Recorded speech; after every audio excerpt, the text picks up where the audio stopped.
O Rio de Janeiro continua lindo. Está entrando no ar o programa A Sua Voz no Rio, com Vitor Hugo. Um programa que fala a sua língua. Fique ligado com a gente.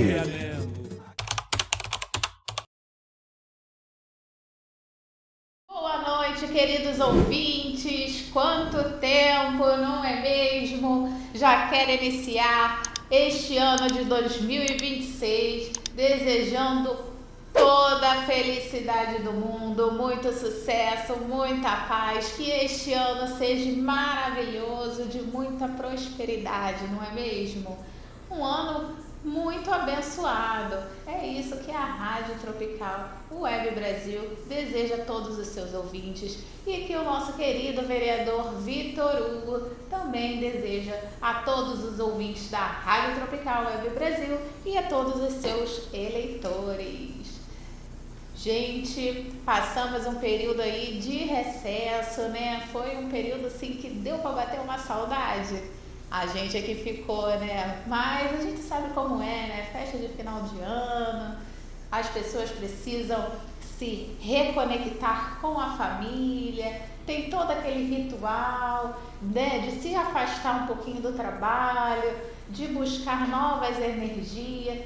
Muitas pessoas buscam fazer simpatias, outros suas orações, que seja respeitado todos os rituais, todos os tipos de vontades que as pessoas têm de realizar suas manifestações de final de ano, não é mesmo? Início de ano também, né? Bom, Vitor Hugo, nosso querido vereador, sempre trabalhando muito, atuando muito. Final de ano não foi diferente. Ele atuou numa causa assim muito sensível, muito delicada conosco. Ele esteve na rua trabalhando, atuando e também atuando numa causa que foi muito delicada, sabe? E por mais que nós estejamos num momento de renovar as energias, eu não posso deixar de colocar isso para vocês. No final do ano, bem no momento, né, de festejo e que tá tudo parado, um morador aqui do centro da cidade nos pediu uma ajuda em relação a um familiar que estava num hospital que não era muito adequado, né, num leito que não era muito adequado para sua condição, precisava de uma outra internação, né. Então, prontamente, eu fiz contato com o vereador Vitor Hugo, por se tratar de um caso de emergência, precisava da ajuda dele para estar buscando entender por que a pessoa não tinha ainda sido transferida diante do quadro grave, né, de saúde. E o vereador Vitor Hugo incansavelmente buscou fazer contato com a direção do SER, né, e buscando entender a situação, pediu todos os dados da paciente, procurou ver aonde que teria vaga.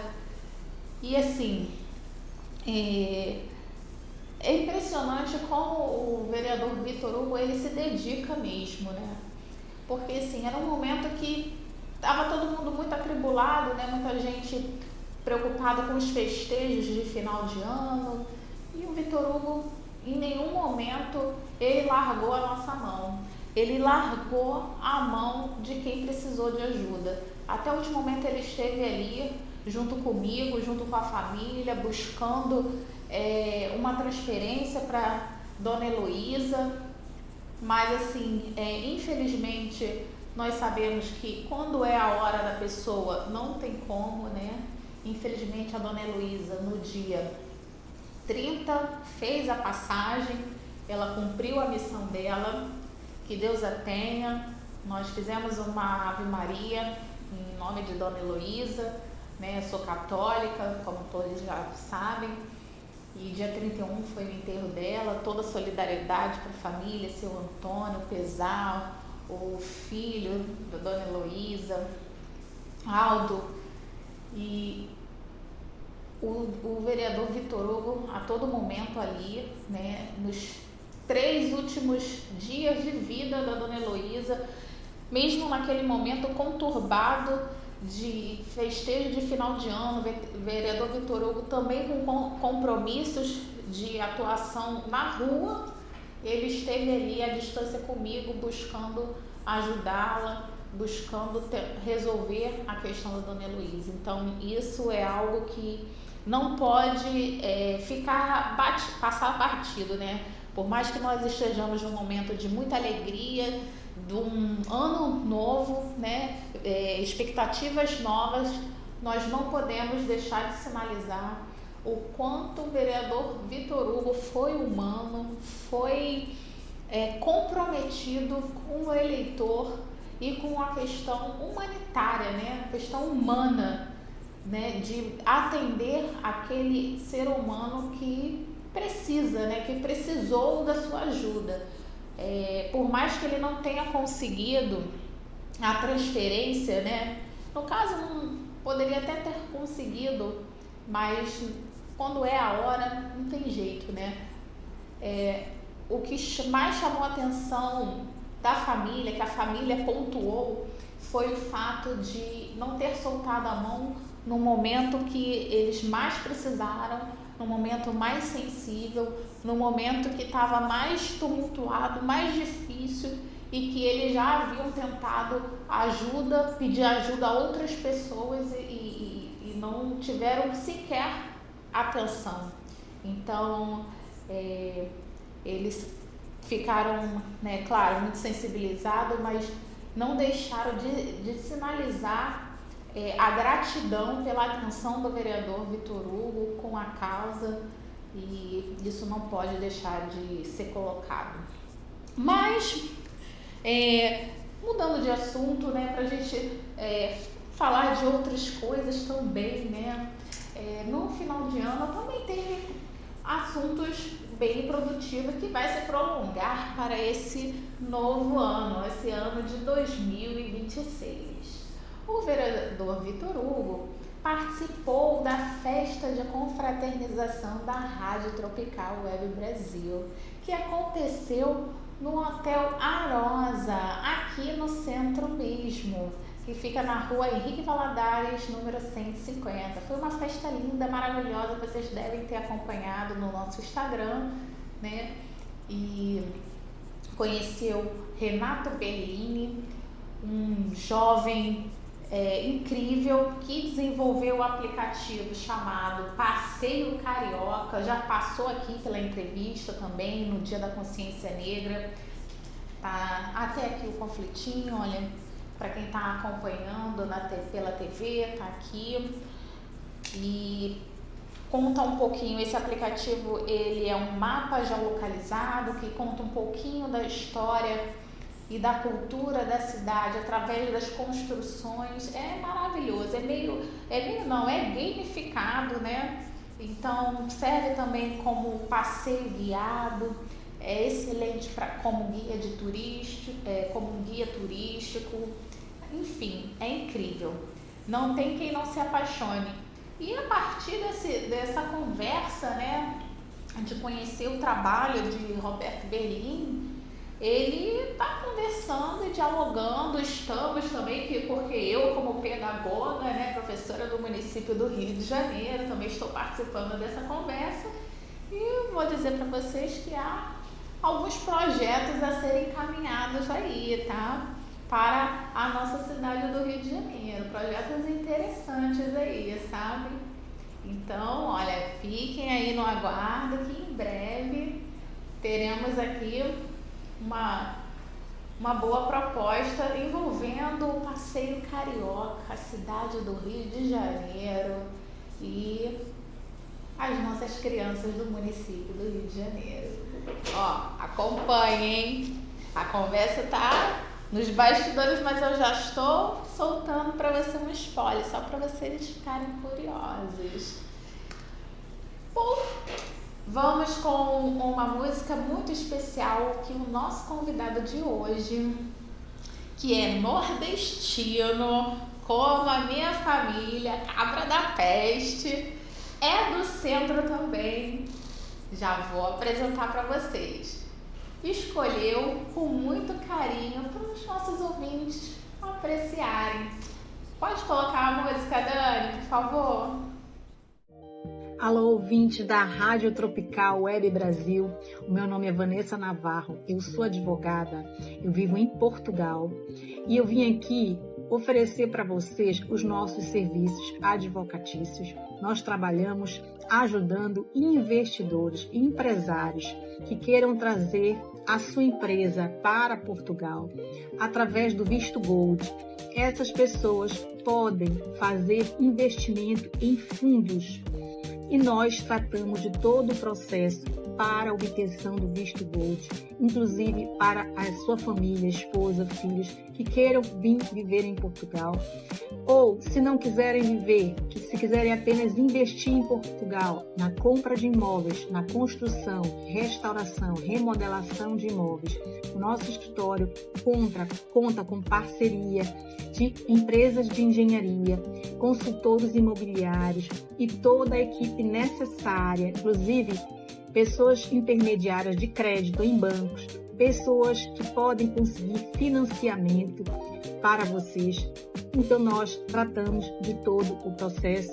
Contem conosco, inclusive para obter a nacionalidade portuguesa, tá?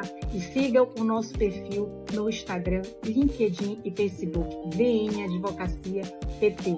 Obrigada.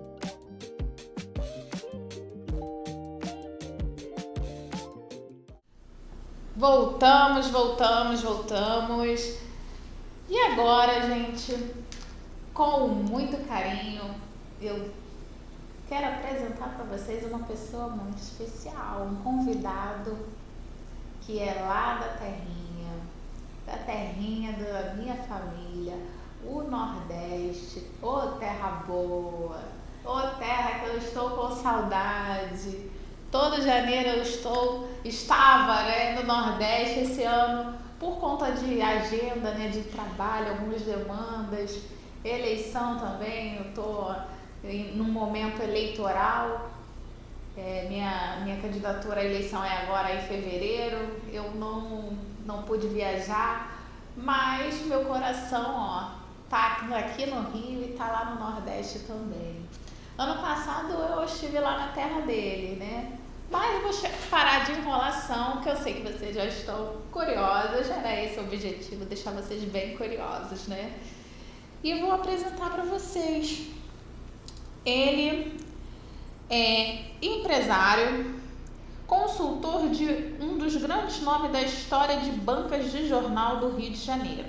Natural da Paraíba e radicado no Rio de Janeiro desde 1970. Construiu uma trajetória marcada pelo empreendedorismo, sendo pioneiro na modernização das bancas, ampliando o conceito de conveniência e atuando diretamente na criação da Lei do Jornaleiro, por meio da fundação das AT Bancas. Também é fundador das marcas Entre Letras e Ulisses Tobacco Shop, expandindo sua atuação para livrarias e tabacarias.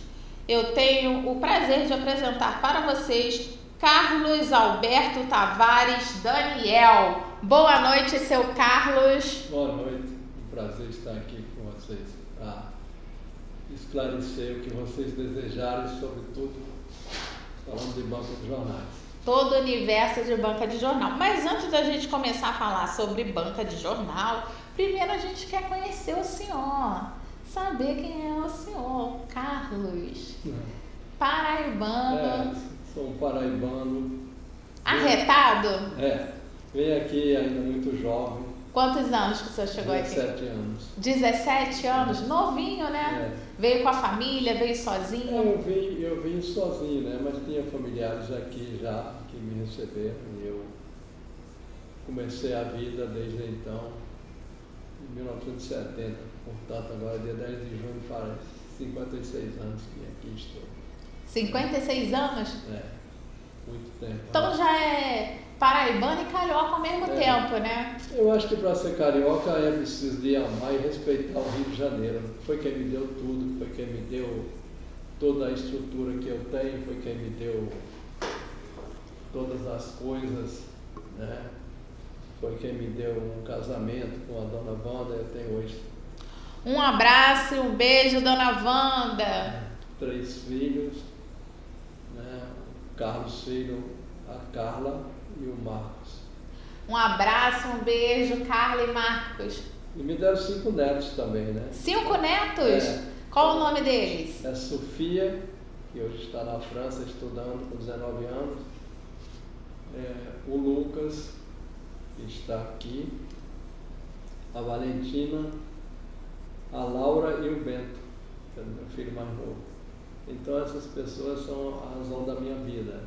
E essa construção toda foi em torno dessas pessoas. Nossa, que bonito, hein, seu Carlos, o que o senhor falou. Olha, eu como carioca, embora minha família seja do Nordeste, eu sou carioca e da gema, né? Mas os avós, né? Algumas pessoas dizem até que eu tenho sotaque nordestino, porque eu fui criada pelos avós. Então, assim, eu sou praticamente uma carioca nordestina. Então, assim, eu como carioca ouvi o senhor falar também com carinho da minha terra, né, que é o Rio de Janeiro. É muito especial e gratificante. E o senhor fez uma declaração de amor que eu acho que é a coisa mais linda que o senhor fez. O senhor fala que tem uma grande gratidão e carinho pela cidade do Rio de Janeiro. É verdade. Porque ele deu as coisas, as suas conquistas e o que o senhor mais ama, que é a sua família. Exato. Então isso foi uma coisa incrível que eu ouvi hoje. É impressionante.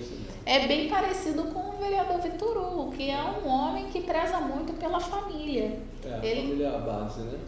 A família é a base, né? É verdade. E partindo desse princípio, a gente, com fé em Deus, vai tocando a vida e cuidando dessas pessoas, né? Para que um dia, quando a gente estiver mais velhinho, elas cuidem mais.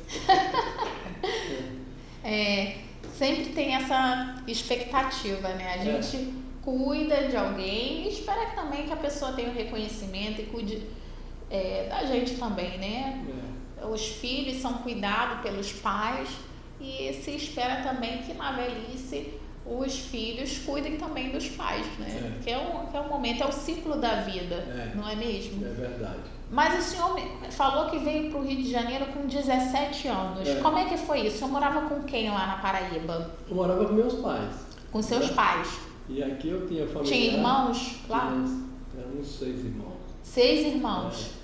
E aqui tinha a minha família, tios, tias já. Já tinham familiares aqui? Uma base que aí eu vim para poder começar.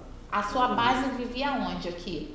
Aqui em Nova Iguaçu, que é uma parte da outra cidade. Do meu pai, outra cidade, e depois aqui em Laranjeiras, no Rio de Janeiro, na zona sul. No Rio de Janeiro, em Laranjeiras. Aí essas pessoas, eu comecei a tocar a vida desde então e comecei a ficar cada dia mais deslumbrado com o Rio de Janeiro, né? E tudo para mim era novidade, cada olhar, até as árvores eu olhava e achava bonito, entendeu? Era muito diferente lá de onde o senhor morava? Sim, muito diferente, né? É uma cidade pequena, uma cidade do interior. Qual que era a cidade? São João do Cariri. São João do Cariri? Essa cidade. Deixa eu anotar aqui, porque eu vou pesquisar sobre essa cidade depois. Uma cidade velha, muito antiga. É ao ladinho de Campina Grande ali. Mas é conhecida. Eu já ouvi falar sobre essa cidade. Vou procurar pesquisar, porque eu adoro viajar, né?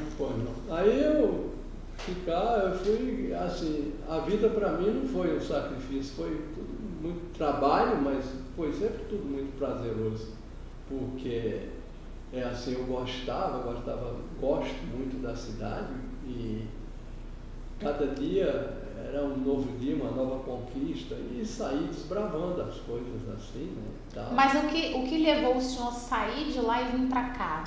O senhor, aqui tá difícil, aqui eu tô vivendo uma vida de agrícola, eu quero uma vida mais moderna, eu quero tentar uma vida diferente. O que motivou a sua saída da Paraíba, São João do Cariri para a cidade do Rio de Janeiro? Eu nem era assim uma pessoa agrícola, mas o espírito aventureiro, entendeu? Eu achava aquilo muito pequeno para mim poder viver o resto da minha vida lá, e eu queria desbravar o mundo, né? Pensava muito no Rio, pensava muito em São Paulo, mas no Rio de Janeiro, assim, as pessoas falavam muito por causa das suas praias, suas histórias, suas coisas, e a gente via e eu elegi essa cidade. Eu digo, é aqui que eu vou. É aqui que o senhor sentiu no coração que era o Rio de Janeiro? No coração que era o Rio de Janeiro, e o coração não me traiu. Deu tudo certo na minha vida no Rio de Janeiro. Tudo tenho a agradecer primeiro a Deus e pelo Rio de Janeiro, que foi onde eu conquistei todas as coisas que eu tenho na minha vida. Sobre todos os valores que eu trouxe de lá, que eu tenho uma família alicerçada lá, graças a Deus, e eu vim com valores e vim para explorar tudo isso aqui, né? E muito passar para uma família tudo que eu aprendi. Para a nova família, né, que construí. Que eu construí isso. E foi assim que aconteceu. Essa foi a minha história de ter vindo. Olha, eu confesso para o senhor que quando eu lhe perguntei o que lhe motivou a vir para o Rio de Janeiro, eu não esperava outra resposta a não ser o espírito aventureiro. Porque, embora o senhor tenha um jeitinho meigo, mas o senhor mostra que tem um espírito aventureiro, que gosta de desafios. Sim. Eu falei até na questão agrícola, assim, para lhe dar opções, né? Mas eu senti que o senhor queria era explorar o mundo. É verdade. E vai você ver, até hoje, com essa idade eu trabalhando, é porque eu gosto do que faço. E confesso a você, nunca trabalhei por dinheiro, sempre foi por ideal. Sabe? Eu sei que o dinheiro é o jogo do trabalho, ele vem depois, né? Mas assim, quando você fica muito obcecado por aquela coisa de ter dinheiro, de ter isso, ter aquilo, você deixa de pensar em outras coisas que são boas para a sua vida, para a sua alma, para você expandir as coisas. Porque trabalhar com o que você gosta é um prazer muito grande. Uma satisfação. Isso é lição de vida, hein, gente? É prazeroso. Isso é uma lição para os jovens de hoje, né? É prazeroso você trabalhar, você estudar, você se qualificar, porque o mundo hoje não está de brincadeira, como antes também já não era. Sempre precisou de ter qualificações, né? E hoje o mundo mudou de uma forma muito repentina. Hoje se vê tudo na televisão, na palma do celular e tal. Essas coisas, elas são muito presentes na vida de cada pessoa, né? Por isso eu vivo trabalhando com banca de jornais, para que as pessoas voltem a ler, para que o impresso tenha uma vida, as pessoas, os livros, as revistas, enfim, para que ela não fique só ligada no eletrônico, né? Que eu acho que é prazeroso você ler um livro, uma revista, até um jornal. Quer dizer, ter contato, né, com o papel, né? Com o papel, assim. Olha, o senhor sabe que, assim, eu sou muito resistente à modernidade dos eletrônicos, né? Tudo agora é revista virtual, jornal virtual, mas para mim, eu até brinco, eu sou jurássica. Eu ainda sou adepta do papel. Para mim tem que ter tudo papel, eu gosto de papelzinho. As pessoas falam, eu vou te mandar pelo WhatsApp. Não, eu quero papel, porque eu acho que, não sei, é o calor humano, você entrega para a pessoa, você olha no olho no olho, você tem uma proximidade. Às vezes o virtual é muito frio, não é mesmo? É muito frio. Eu estava essa semana conversando com advogado, ele falou, olha, eu fechei a minha sala e estou atendendo os clientes, porque os clientes não querem vir aqui, eles querem mandar tudo pelo WhatsApp. Mas é diferente, eu acho que quando você recebe seu cliente pessoalmente, não é o caso dele, porque no caso dele, o cliente que optou por não ir. Tudo bem, em alguns casos, né, por conta, né, das dinâmicas da vida de cada um, a gente até compreende. Mas, assim, nada melhor do que o pessoalmente, o calor humano. Você tá ali com a pessoa, você ter o papel, você esboçar, você esmiuçar, você ler novamente, você conversar. É tudo, pra mim, Isis, Viana, é tudo mais diferente, é menos frio, vamos dizer assim. você tem um entrosamento muito maior. Sim. Né? Então eu ainda sou adepta a isso. Tenho livro eletrônico, não, eu prefiro o livro do papel, eu quero lá o exemplar para ficar circulando, passando as folhinhas. Eu gosto de ler um livro com lápis e borracha, porque tem alguma coisa que eu gosto, eu vou lá, eu risco, é como se eu estivesse conversando com o livro, sabe? Eu vou lá, eu risco, passo asterisco, boto a minha opinião, é como se eu estivesse conversando com o livro. Então, o virtual para mim também não é muito legal. Estou de pleno acordo com o senhor. Pois é. E as bancas têm esse apelo, né? Elas ainda têm essa história, porque... Mas antes do senhor começar a contar das bancas, quando o senhor chegou aqui no Rio de Janeiro, né? O senhor começou a trabalhar com o quê? Então, eu trabalhei inicialmente numa portaria, depois trabalhei em caminhão. O senhor foi porteiro quando chegou no Rio? Eu não fui bem porteiro, era uma administração que tinha no condomínio, e eu fui para organizar o condomínio, que naquele tempo se cobrava no próprio condomínio, né? Eu era aquele cobrador do condomínio. Ah, sim. É diferente, né? Muda muito, né? As profissões aparecem, somem. É difícil. E aí fiquei poucos dias. Aí depois eu tirei a minha carteira, quando eu fiz 18 anos, a carteira naquele tempo era profissional ou amador. Aí eu me encantei lá. A carteira profissional. Eu tirei a carteira profissional e tive uma oportunidade e fui para caminhão, que eu queria andar, eu sou sempre aventureiro. O senhor pilota, motociclista, gente, desculpa, mas motociclista tem o costume de falar pilota, dirige. O senhor dirige o caminhão? Ah, já dirigi muito. Nossa, então eu já sou sua fã. Porque o senhor acredita que um sonho meu é dirigir um caminhão? Eu não dirijo caminhão, eu sou louca. Se o senhor ver o meu Instagram, eu tenho foto no caminhão, eu não dirijo caminhão. E o meu sonho é passear de caminhão. Os caminhões hoje estão muito modernos, né? Não são como naquele tempo, que eram caminhões difíceis de dirigir, que é quente. Mas hoje é muito com ar, muito confortável. Sim. Eu entrei num caminhão, eu falei assim, meu Deus, onde eu tô aqui? Eu tô numa nave espacial, o banco afundava, virava, dava cambalhota. Então, o senhor tirou a carteira de caminhão? Fui caminhoneiro. Que depois legal. Eu voltei e depois que eu andei muito, conheci tudo que é cidade. Andou o Brasil todo. Aí eu cheguei e disse assim, se eu for querer ter uma família, essa profissão não vai dar certo para mim, que eu não vou poder acompanhar. Mas tem família que acompanha. Mas é difícil. Sabe, a vida do caminhoneiro é solitária, é sombria. Quando chega sábado à tarde, domingo, assim, as estradas elas não são... É bom assim no começo, a aventura, né? Depois começa aquela coisa... O senhor já tinha quantos anos aí? Aí eu já tinha 20, 21 anos já. Né? Ainda era novo, né? Era... Mas já novinho o senhor já pensava em ter uma família, né? Já, sempre pensei na minha vida. Que bacana. Queria ser pai. E Deus me premiou com os filhos que eu tenho, os netos que eu tenho, com a mulher que eu tenho, graças a Deus. Portanto, é assim. Estou encantada. Aí eu vim do caminhão e fui fazer transporte para as bancas dos jornais daqui, transportando o jornal o Globo para as bancas. Olha que bênção. Aí saía entregando tudo que é banca e no meio dessa caminhada eu conheci uns irmãos, Carlos Guida e Paulo Guida.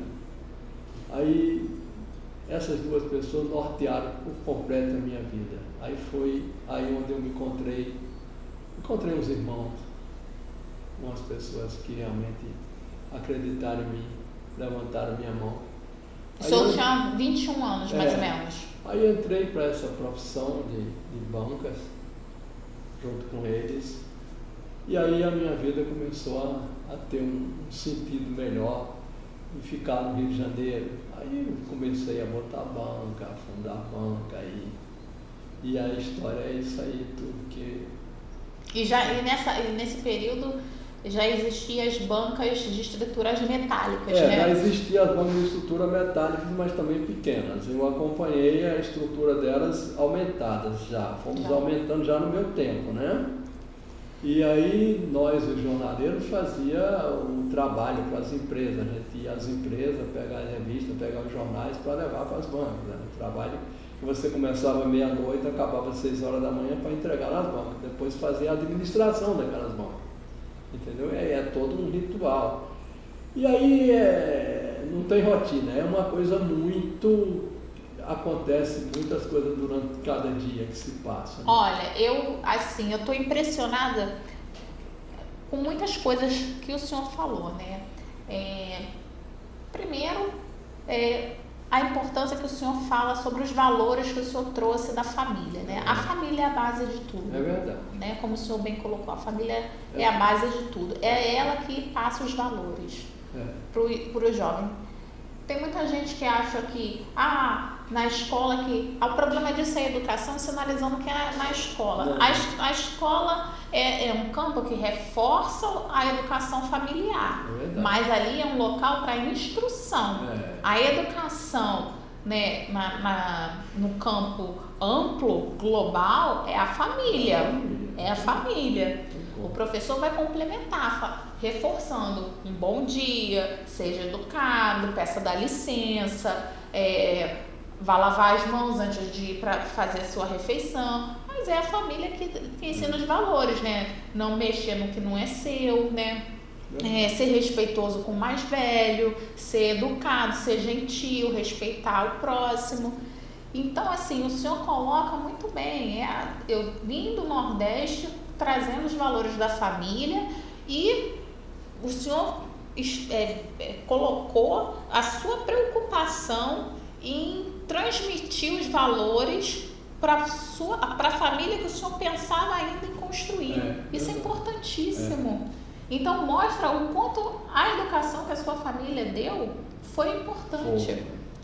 Então, discursos que a gente vê por aí que tenta desconstruir a família, mostra que está equivocado.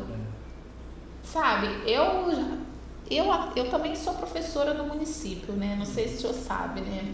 Se alguém já chegou a lhe comentar. E eu já tive aluna que tinha crises de choro porque não conhecia o pai. Meu Deus. E a mãe também tinha crises de choro porque a filha cobrava ela a identificação do pai. E aí um dia essa mãe confessou pra gente que ela foi numa festa na Pedra do Sal, conheceu um rapaz, se envolveu e nunca mais viu. E não sabia nem como informar. E a filha, por outro lado, ficava me questionando se o pai era casado, se o pai era marginal, o que era o pai. E eu, como professora, entendia a angústia da filha, entendia a angústia da mãe, tentava ali confortar as duas porque estava interferindo no processo de aprendizagem daquela criança. Então, assim, mostra o quanto é importante a família ali junto na educação de uma criança. Tanto o pai quanto a mãe, eles são complementares. Então, esses discursos que falam que sou mãe solo com orgulho, não é legal. Outras construções, né, enfim, de forma distorcida, a avó que é mãe, não sei o quê, não desmerecendo. Se está fazendo um papel familiar, ótimo, beleza, graças a Deus, que está dando educação, está amparando aquela criança. Mas reforçar que é ruim a construção familiar, também não é legal, não é mesmo? A gente tem que prezar pela construção familiar, pela união ali daquela entidade familiar. Às vezes tem fatalidades que aí pode acontecer, mas assim, desestrutura familiar, né?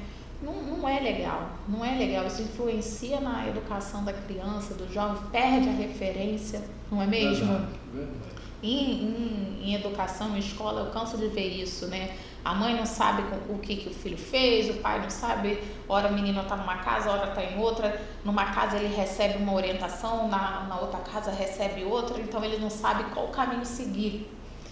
Então, assim, é bom quando tem a unidade ali, com os mesmos valores, a mesma orientação. E foi perfeita a sua explanação, a sua preocupação. E outra coisa que me surpreendeu foi a sua fala, que desde novo, né, porque geralmente homem quer curtir, quer badalar, o senhor sempre pensou em formar uma família. Verdade. Isso mostra também os valores que foi trabalhado. Deu tudo certo, graças a Deus. E as coisas foram caminhando, né? O senhor veio desbravar o Rio de Janeiro, seguiu uma profissão que é de aventureiro, né? Caminhoneiro. Não desbravou só o Rio de Janeiro, né? Desbravou o Brasil todo. Foi. Mas o senhor pensou, eu quero ter uma família, essa profissão vai ser difícil para eu ter uma família. E eu não sei qual a sua religião, né? Deus foi lhe colocando no caminho certo. Aquilo que o senhor pensou que poderia prejudicar se não formar tão sonhada família foi exatamente aquilo que te direcionou para o caminho da construção da sua família. É a coisa mais linda da sua história, estou impressionada. Verdade. E o senhor continue, conheceu os dois irmãos? Eu conheci esses dois irmãos, o Carlos Guido e o Paulo Guido, nortearam a minha vida dentro do jornal, que eles já estavam lá, né? Era qual jornal? Não, era uma distribuição de todos os jornais para as bancas. E aonde ficava? Eu fui trabalhar com eles aqui, que era ali no Largo do Machado. Largo do Machado. Aquelas bancas que tinha em sua vizinhança por ali. E aí começamos a trabalhar e logo depois a gente saiu junto para outros negócios, outras bancas, em outros locais, né? Em Botafogo, aqui no centro, no Copacabana, etc. E assim foi tudo acontecendo. Tudo caminhando, né? Caminhando, né? Casei muito novo também. Casou com quantos anos? 2 anos. 22? Minha Nossa! mãe com 17. E a gente construiu isso juntos. Eu estou já há 50 anos com a minha irmã. 50 anos? 50 anos de história. Então tem que dar aula pra gente, né? De como manter o casamento. Eu digo sempre para elas, a gente aprende todo dia. E a nossa obrigação é tentar melhorar todo dia, né? Então, anotada a dica aqui. Todo dia tentar melhorar. Todo dia. Né? Porque a vida é uma construção, né? Então você vai construindo, né? Então, aí foi, né, esse negócio das bancas, aí foi uma coisa que me encantou muito. Eu tive muito prazer em trabalhar na minha vida com isso tudo aqui. Vi muitas coisas. As bancas cresceram muito, vendia-se muito jornal, muita revista, muita publicação. O surgimento das bancas foi no século XIX, né? Começou com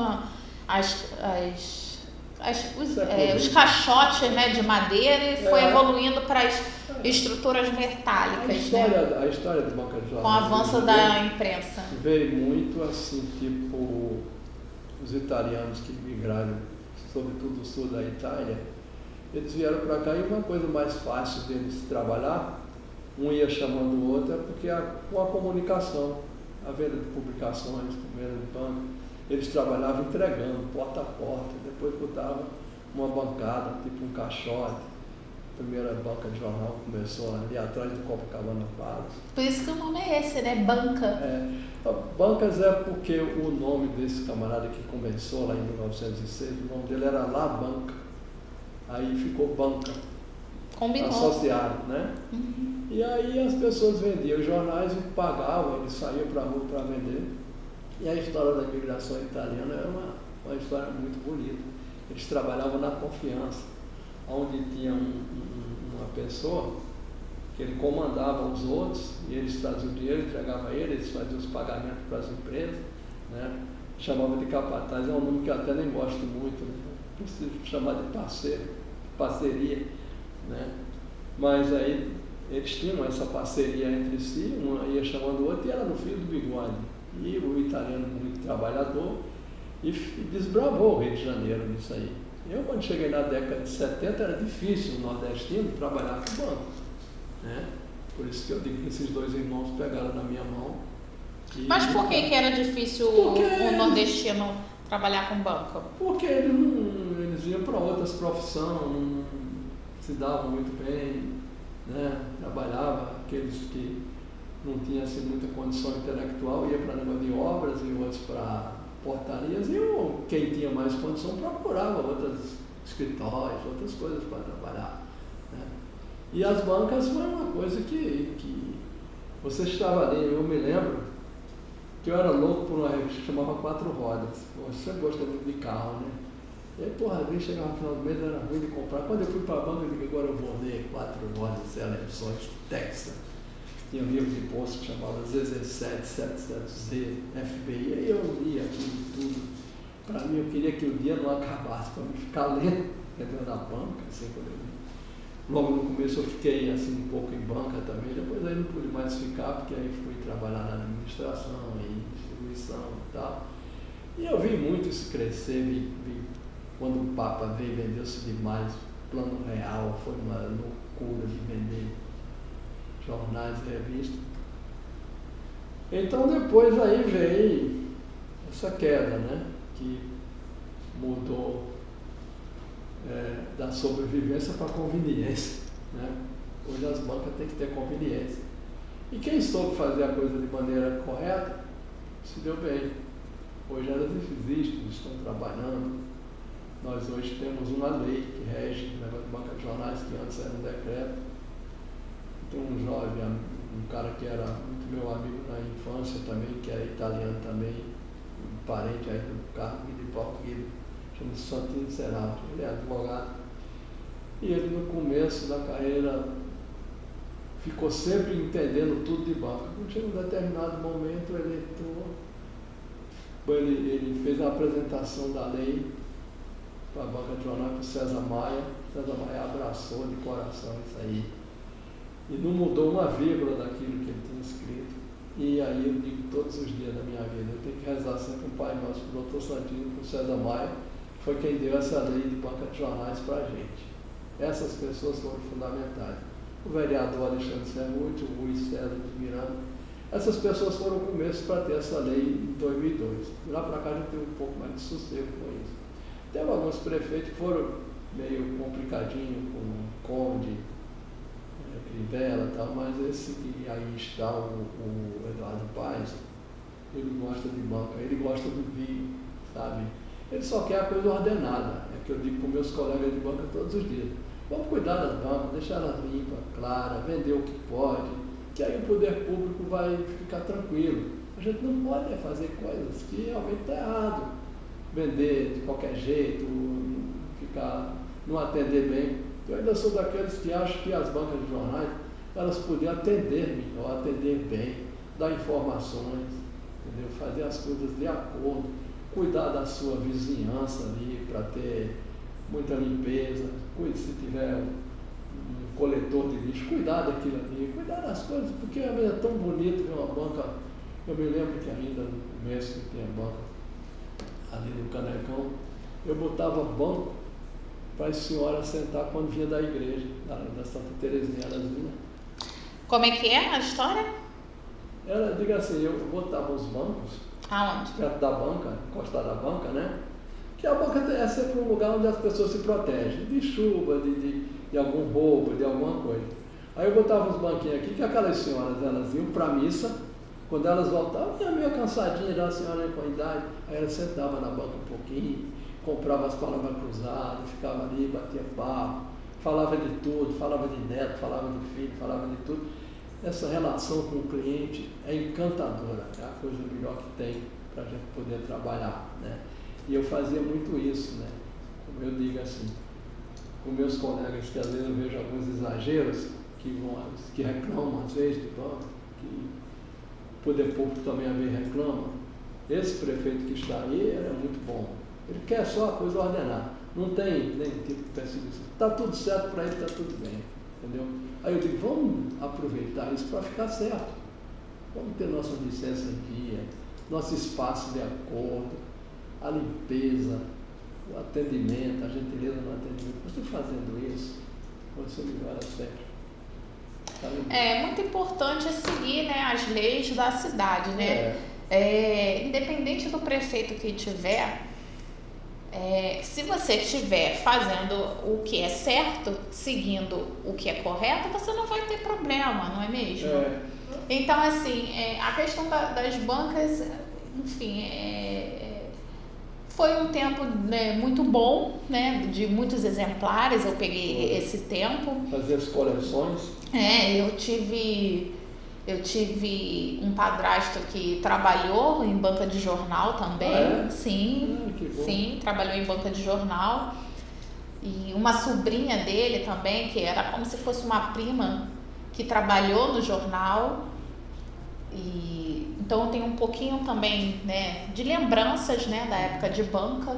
Então era a banca de jornal, ficava com os exemplares, revista, né? Só que como era uma banca no subúrbio, não era uma banca recheada, vamos dizer assim, né? Eu vendia muitos jornais.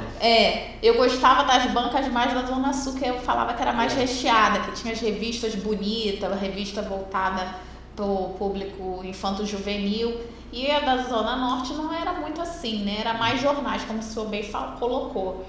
E eles tinham também um trabalho que era tipo uma entrega, não era como os grandes jornais que tem um motoboy que entrega, era algo amador mesmo, que eles desenvolveram, que era carrinho de rolimã, não tem carrinho de rolimã mesmo? Feito artesanalmente, Aqui na Tijuca tinha muito isso. Isso, que empurrava com os jornais. Vai levar o jornal para a banca, empurrava no caminho e ia vendendo os jornais. Aí na volta vendendo. E essa sobrinha desse meu ex-padrasto, nessa época não tinha tanto rigor com o trabalho de adolescente, ela trabalhava no Jornal Dia, de madrugada, né? Foi o primeiro trabalho dela. Ela morava numa comunidade próxima e ela ia de madrugada, acho que por volta de umas 4 horas da manhã. Eu morava em frente ao jornal, da janela da sala da minha casa, dava para ver, né, o pessoal que ia, né, trabalhar no jornal. Então essa juventude ia com a bolsinha de pano, né, botava os jornais e saía para vender os jornais e depois voltava. Acho que era por volta de umas 10 horas, já tínhamos vendido o jornal, voltava. E era o primeiro trabalho de muitos jovens classe popular. E assim, tem muitas controvérsias, né, em relação ao trabalho de jovens, de adolescentes e tudo mais. Claro, né, de acordo com o Estatuto da Criança e Adolescente, o trabalho noturno não se é permitido. Mas a ideia em si de oferecer uma oportunidade de trabalho para um jovem da classe popular que poderia estar sendo influenciado a seguir outros caminhos, isso aí é indiscutível, que é maravilhoso. Hoje nós vemos aí a própria mídia influenciando muitos jovens a seguirem um caminho que não é legal, né? Nós temos hoje a cultura do crime predominando muito aí diante dos nossos jovens.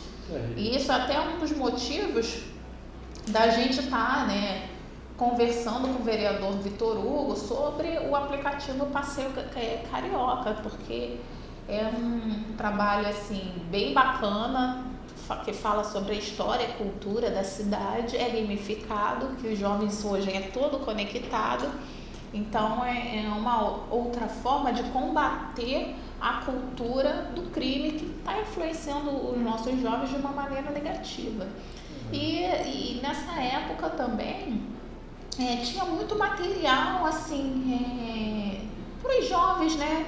E muitas vezes as revistas infanto-juvenis, aquelas de conteúdo científico nas bancas, quando sobravam, era furada, né? Tinha aquela marcação furinho e era distribuída para esses jovens da comunidade. Então era um outro serviço, era um outro papel social fundamental que hoje em dia, infelizmente, a gente não vê mais por conta de ter acabado com o papel. Verdade. Então, assim, a modernidade é boa, mas a gente também tem algumas perdas, né? Sim. Mas faz parte da sociedade, está em constante mudança, constante evolução, retrocessos, né? E as pessoas têm que se adaptar à nova realidade, né? Mas é bem legal a colocação que o senhor falou aqui. A sua preocupação não era só com o negócio em si, mas com a relação harmoniosa, a convivência com o seu cliente, o bem-estar. Então, tá aí um pouco explicado porque o sucesso do seu negócio, né?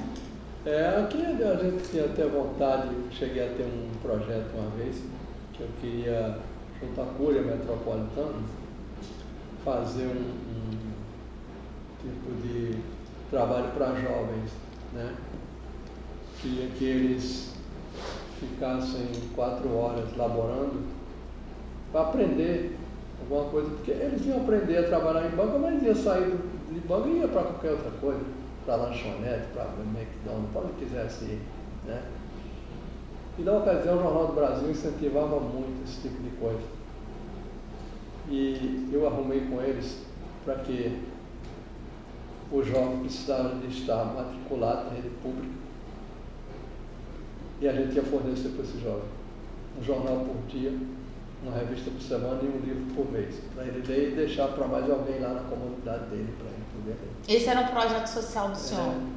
Que legal! Mas teve uma pessoa aí que, na ocasião, era juizado de menores, que não disse que uma criança poderia ser atropelada no meio da rua, e aí não deu certo. Não foi para frente. Eu sempre que tenho revistas que a gente não pode devolver, se você deixar, eu chegava no final de ano, eu tenho um rapaz que trabalha comigo, o Wilson, uma pessoa muito consciente nessa questão comunitária. Ele levava para os presídios essas revistas, quando tinha muita revista. A história do Furinha, furava o coquetel e botava.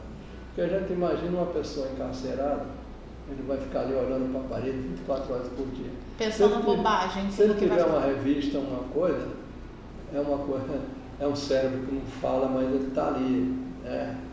Eu acho que, de uma certa forma, deve ser bom para alguém. Tanto é você vê quantos presos lê a Bíblia, quantas pessoas se interessam por isso, né? E quantos saem do crime por conta disso aqui.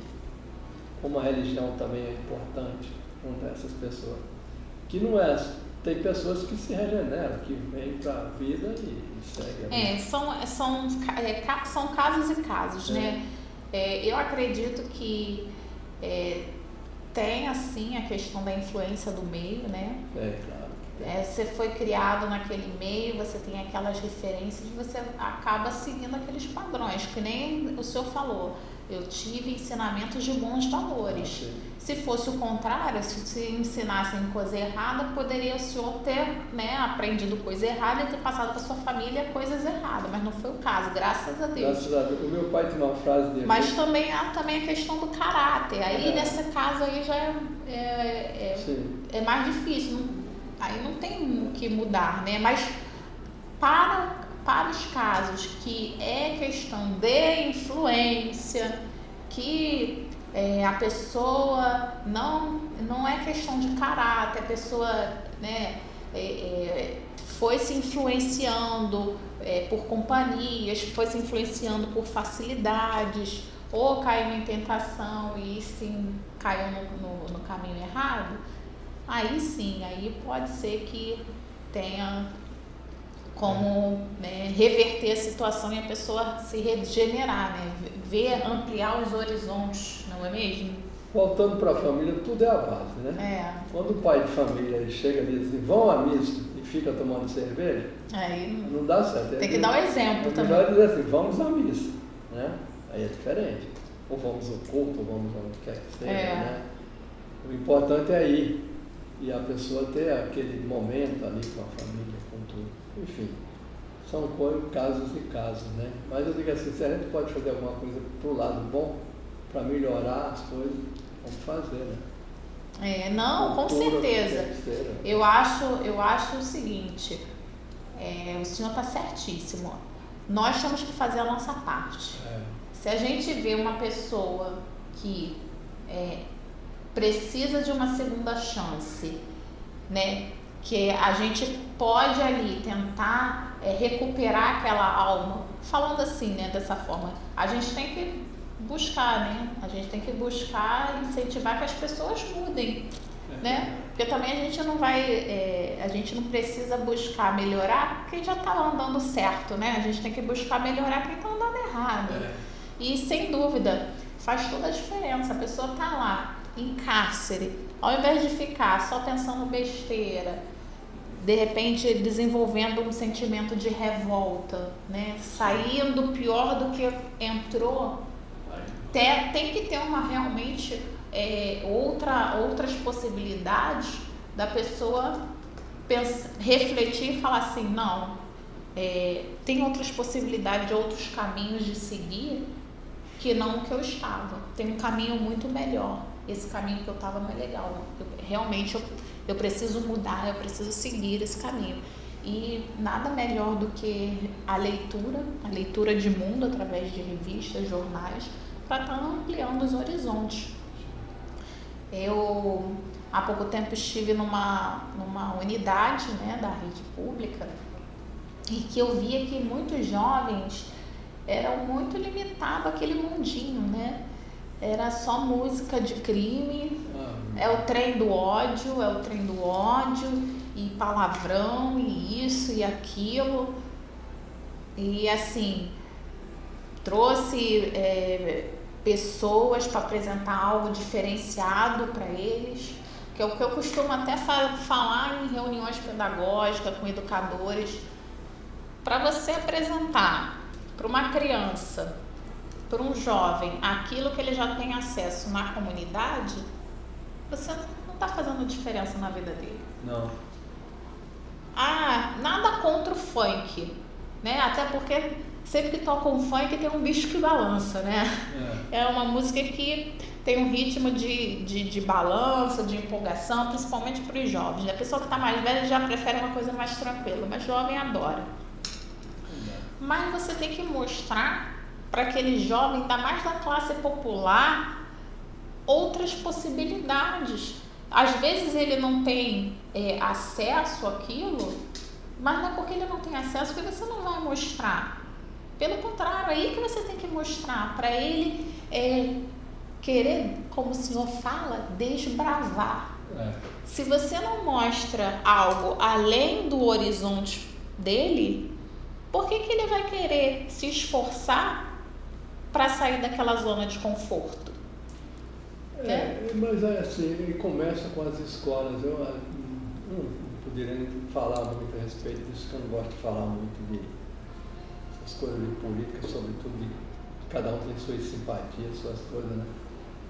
Mas eu acredito que a universidade ela tem que estar preparando o jovem mais para competir, para ser um competidor, não para ter ideologias, né? Seja de que lado for, que coisa for. E eu não vejo isso. Eu vejo uma desqualificação muito grande. E essa coisa de as pessoas não aprenderem valores e não... Porque você tem que competir. Você dá para um jovem, seja onde quer que ele more, o café da manhã, o almoço, o lanche, a janta, uma cama quentinha para dormir, um banho quente e uma escola de referência onde ele possa estudar, você vai ver que ele vai competir com qualquer pessoa. E dali vai sair os talentos. Pessoas que podem ser vereador, que pode ser deputado, que pode ser presidente da República, pode ser o que for. Agora, se você não der essa condição, né, o poder público precisa de fazer a sua parte, né, cumprir na Constituição, todo mundo tem direito, né? Então, seria muito mais fácil se o jovem tivesse esse direito de poder, né, tivesse uma escola pública. Eu estudei na minha terra em escola pública, naquele tempo fazia-se o curso ginasial, era uma coisa que era de louco, né? O segundo grau eu já fiz aqui. E aqui eu fiz um curso que chamava-se Técnico de Contabilidade, que era o segundo grau, que não era naquela ocasião chamado científico. Eu não fiz o científico, eu fiz o técnico. Mas aquilo foi uma dificuldade para mim, que trabalhava muito, mas foi um horizonte que se abriu. Uma forma que, imagine todo mundo não tivesse uma formação acadêmica, mas se pudesse ter um segundo grau bem feito, né, quando as escolas ensinassem de fato. Né, não é passar de ano para poder estar mostrando pesquisa, né, mascarar resultados, para né? resultados. Então precisaria de ter E outra coisa que tinha que as crianças têm educação em casa, desde sempre. Uma coisa que eu estou achando ruim é esse respeito ao professor, esse respeito à mulher. Nunca vi tanta coisa, tanto absurdo como se faz com serviço. Se você vê, gosto muito de reportagem, vivo 24 horas vendo. O senhor é o homem das notícias, né? O senhor que traz as notícias pra gente, Mas né? tem hora que a gente fica muito chateado com essa história, esse nome que dá agora, feminicídio, né? Eu acho que o poder público tem que fazer uma campanha maciça em cima dessa coisa, que nunca vi tantas barbaridades com mulheres como acontece agora. E isso tem que ser a educação de berço. Você tem que já ter o filho Desde para pequenininho. poder respeitar, entendeu? Para poder fazer as coisas. Mas enfim, isso aí é uma coisa muito ampla, né? É como o senhor falou, é a questão da família, né? A família tem que educar de acordo com os valores, né? Se não educa o menino a respeitar uma mulher e não educa a menina também a exigir o respeito, Exatamente. o negócio vai desenvolver para uma situação dessa. Sim. Por exemplo, se você tem meninas que aceitam frequentar lugares que cantam música que depreciam a mulher, ela está automaticamente aceitando a cultura do feminicídio. Porque isso vai... Os tipos de música que culturalmente, né, vai introduzindo a violência contra a mulher. Verdade. Né? Através das palavras até aos atos. Então, assim, são coisas que precisam realmente ser vistas, né? E qual outras notícias, assim, que o senhor tem acompanhado aí nos jornais que tem mexido também com o senhor? Que o senhor acha relevante pontuar aqui? A violência como um todo, Muita né? violência. Muita violência, isso aqui é uma coisa que choca muito, né? Essa violência contra a mulher, essa coisa toda, né? Então a gente tem violência para tudo que é lado, né? Tem coisas boas como o esporte, que aí você uma vez se refaz, documentários, quando fala de coisas de viagem, essas coisas são prazerosas de se ver. Quando a gente cuida que não está envolvido com o noticiário é dia e noite, então você olha, é violência, é violência. Eu sei que o Estado está com muita dificuldade de tomar posse dos seus territórios com essas coisas que aí estão. Mas, enfim, a gente não pode perder a esperança. Alguém vai chegar uma hora, Deus vai botar a mão, que isso aí vai dar um jeito, né? É possível. Como o senhor falou, a questão da violência, né, realmente tá gritante.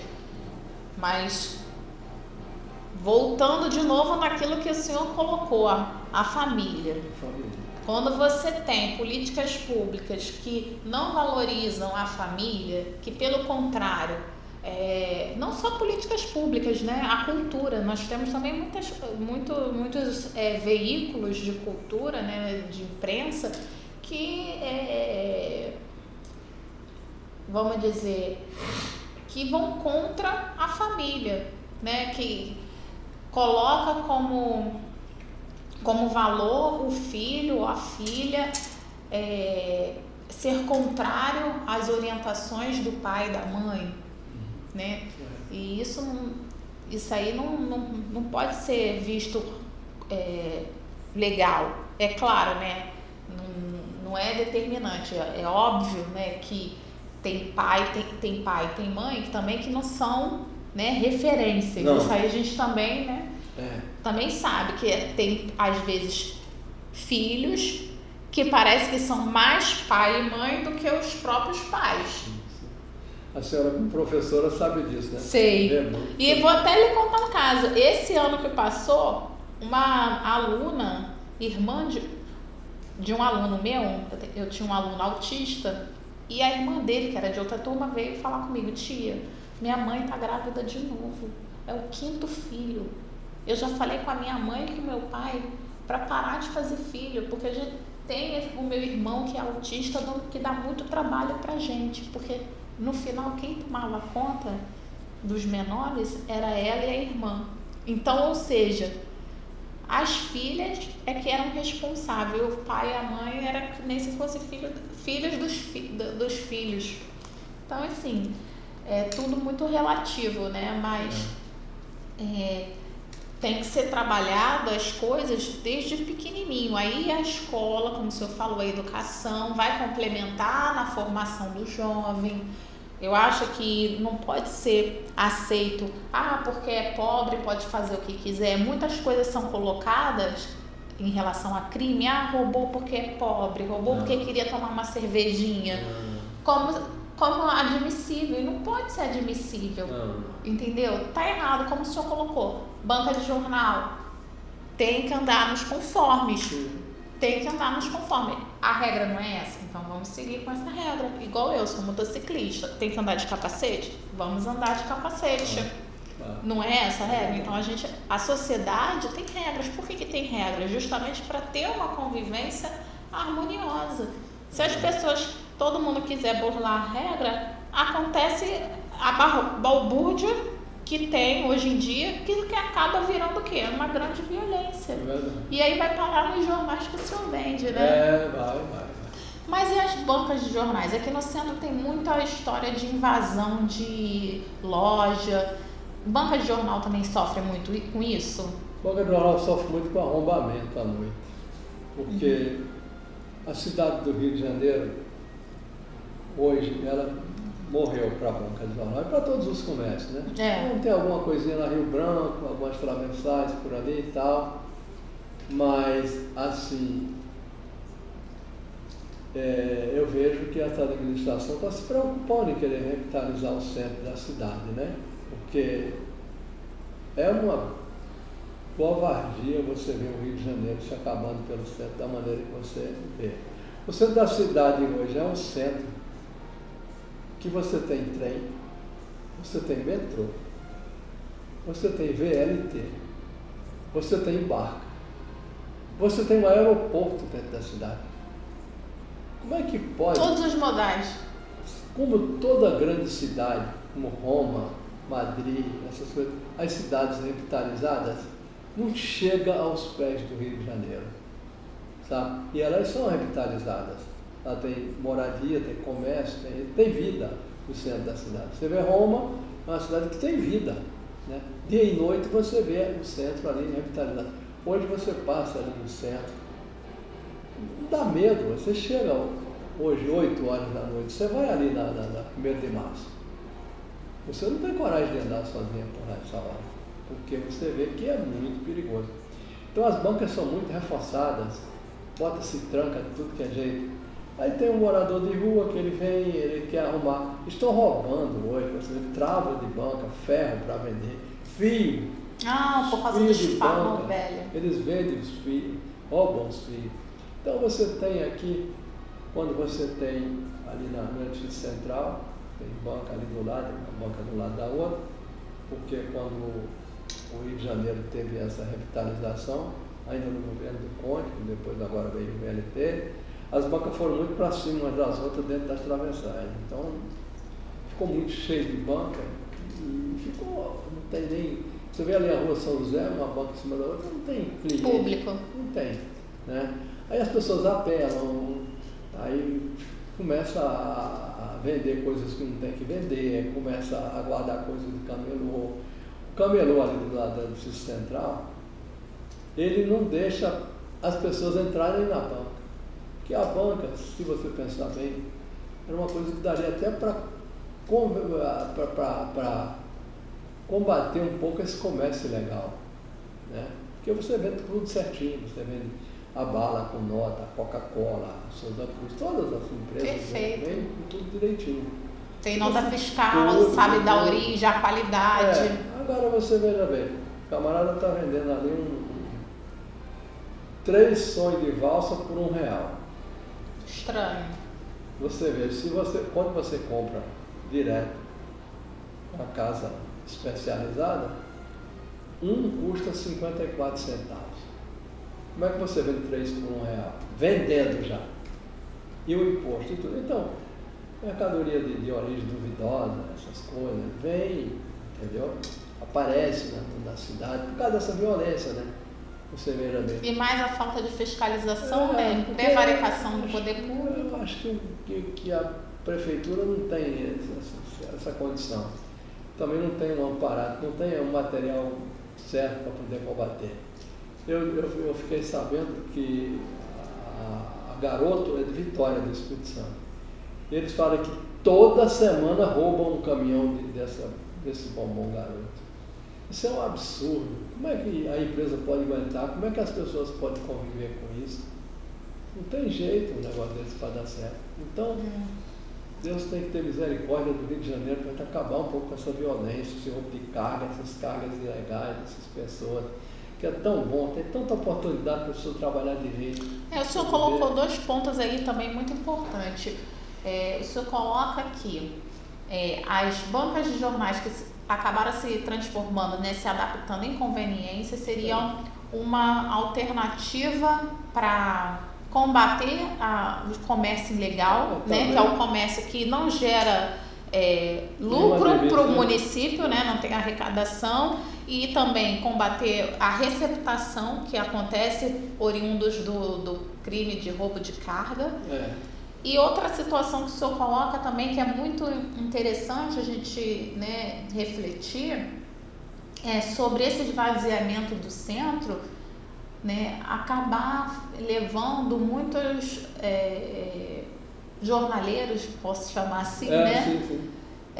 A caírem no desespero de fazerem coisa errada, aceitar outras mercadorias dentro da sua banca por conta da falta do público, do cliente. Então é preciso que o poder público pense numa forma de investir aqui no centro da cidade, pensando no quê? Pensando em atender o diferente público que tem aqui. Não é só morador, não é só entretenimento. Tem que saber que há outros ramos aqui na cidade, Tem o ramo de negócio, tem o ramo da beleza, tem o ramo do comércio. Então o gestor público, ele precisa estar atento que ele tem que buscar atender, não é só um público, ele tem que atender o mais variado público possível. Então, às vezes, eu vejo assim, uma grande concentração num tipo de atendimento, a cultura. A cultura é maravilhosa, é importantíssimo, gera emprego, mas não é só a cultura, e a outra área, e a área dos profissionais liberais, que também precisam de clientes. Então, é preciso pensar na cidade do Rio de Janeiro, principalmente no centro da cidade, onde tem todos os modais, em atender o maior número, não só o maior número possível, diversificado público. Não é mesmo? Eles estão até fazendo moradias no centro, estão construindo um prédio aqui, um prédio ali pro lado do cais ali, estão fazendo muitos edifícios de moradia. Talvez tenha um futuro melhor, quando as pessoas... Porque com tudo isso ainda tem déficit de moradia. Quando isso tudo ocupado, as pessoas vão começarem a se mobilizarem para ter mais comércio, uma padaria, uma coisa... Buscar mais investimento. E aí tem que ter uma maneira do empresário se interessar, de revitalizar, de vir, para poder ver se faz como eu estou te dizendo. O senhor acha que poderia ter algum tipo de incentivo para os empresários de virem para cá e investir? Era só, por exemplo, uma área que está degradada, como a Rua da Carioca. Olha, aqui a gente não vai cobrar IPTU, a gente vai tentar fazer alguma coisa para dar algum benefício, para a pessoa pintar suas fachadas, fazer algumas coisas, entendeu? Tem um ganho assim, uma contrapartida. Porque tantos anos você fica aqui isento, Depois começa, depois a cobrar. E assim, ruas claras também, onde as pessoas possam ir. Limpa. A limpeza é fundamental, meu Deus do céu. E depois é o seguinte, tem que fazer uma campanha onde o próprio comerciante começa a limpar as suas vizinhanças, suas frentes, suas coisas, entendeu? Não esperar cada um cuida da sua frente. Da sua frente, porque aí você não precisava muito do poder público, Mas aí Você, às vezes, eu saí ainda... Mas também sem também isentar o poder público, Não, né, seu Carlos? Porque a gente paga eu ia falar isso pra IPTU. você. Eu saí do escritório, peguei um negócio, um papel, um guardanapo que eu vinha limpando, aí olhei de um lado, olhei do outro, notei e tal. Eu vim do escritório, entrei nessa rua aqui, eu vim pedir para jogar o papel aqui dentro desse prédio. Eu não encontrei onde jogar o papel na rua. E isso porque o senhor é consciente. Imagina outra pessoa que não é consciente, vai jogar na rua mesmo. Você vê o meu carro, ele é cheio de papel dentro, cheio de coisa. Eu não jogo lixo na rua. Eu também não. Pode ser, não. Eu boto dentro do carro, depois quando faz a limpeza, tira e pronto. Já pensou eu, amiga dos garis, jogar um papel na rua? Não posso, né? Forma nenhuma. E antes dessa, deixa eu perguntar uma coisa para o senhor, antes dessa transformação das bancas de jornais, né, em se tornar um pouco conveniência, né, qual era o público principal do senhor aqui no centro? Aqui no centro, o meu público principal era o empresário, como estava com cheio, né? Os empresários, né? Empresário, quando eu falei empresário, eu falei empresária mulher também. Não, sim. Entendeu? Não, olha só, seu Carlos, não se preocupe. Tá. Eu sou professora, eu sei que a língua portuguesa, quando usa o termo masculino empresário, ele contempla tanto o masculino como o feminino. Essa questão de os e as empresários não é comigo, eu não sou desse tipo, não. Porque é assim, então as mulheres, elas se sentem bem até de ir numa banca de jornal para comprar até um cigarro, se ela gosta de fumar cigarro. Entendeu? Ela se sente mais segura ir numa banca, comprar o cigarro. E quando não tinha o cigarro antes que a gente tinha... É um ponto de informação também, né? Informação. E depois, tem utilidade. E como se vendia a revista para as mulheres no centro? Como era bom. A gente tinha uma revista que chamava Nova, aí tinha uma revista que chamava Marie Claire, a Vogue. Moda, né? Moda, como elas compravam, né? Compravam muito. O coquetel, então, para as pessoas mais idosas. Eu fazia quando eu era criança, que a minha avó comprava. O centro só não é muito bom de revista infantil. No centro, né? Porque era um centro mais empresarial, né? Mas para esses outros tipos de coisa, para a revista Veja, por exemplo, a Isto É, na época, depois tinha outra chamada Época, essas revistas foram pioneiras em vender muito. A revista Veja vendeu muito no centro, mas vendia muito, sabe? E aí depois que as bancas fechavam sábado e domingo a maioria, aí começou a vender mais na Zona Sul, lá para os bairros, que a gente fez uma campanha e conseguimos fazer com que a Veja saísse no sábado. Aqui as bancas do centro ficavam chateadas porque não podiam vender, aí eles vendiam nos outros bairros, mas vendiam bastante.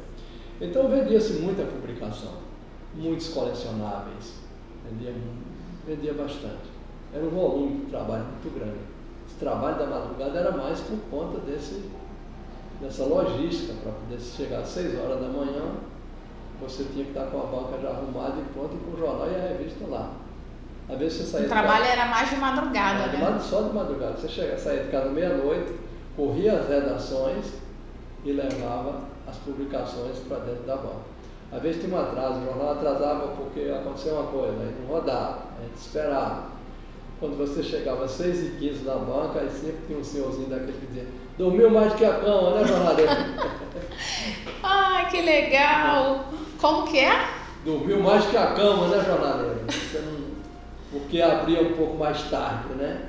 Aí eles reclamavam, porque era ali assíduo na compra, compravam muita publicação. Eu participei, gostei, adorei ter vendido muita publicação na vida. E o senhor atua com as bancas de jornais em quais bairros?